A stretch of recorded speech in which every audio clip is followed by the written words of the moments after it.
আসসালামু আলাইকুম ওয়ারাহমাতুল্লাহি ওয়াবারাকাতুহ। সুপ্রিয় মুসলিম ভাই ও বোনেরা, আজ আলোচনা করব হযরত ঈসা আলাইহিস সালামের জীবনী। হযরত ঈসা আলাইহিস সালাম ছিলেন বনু ইসরাইল বংশের সর্বশেষ নবী ও কিতাবধারী রাসূল। ঈসা ইবনে মারইয়াম ইসলাম ধর্মে গুরুত্বপূর্ণ নবী ও রাসূল হিসেবে স্বীকৃত। ইসলামের পবিত্র ধর্মগ্রন্থ কুরআনে ঈসা ও তার মা মরিয়মের সম্পর্কে অনেক বর্ণনা দেওয়া আছে।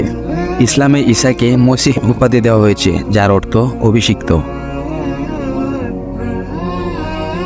হযরত ঈসা আলাইহিস সালামের মা ও নানী।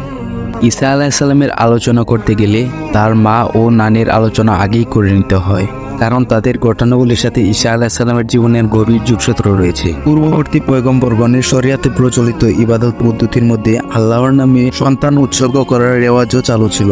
এসব উৎসর্গিত সন্তানদের পার্থিব কোনো কাজকর্মে নিযুক্ত করা হতো না।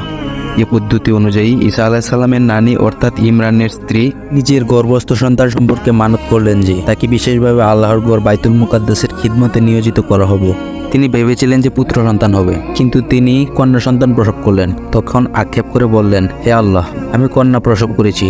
আলে ইমরান আয়াত নম্বর 36। অর্থাৎ একে দিয়ে তো মানত পূর্ণ হবে না, কিন্তু আল্লাহর ইচ্ছে ছিল অন্যরূপ। তিনি উক্ত কন্যাকেই কবুল করে নেন।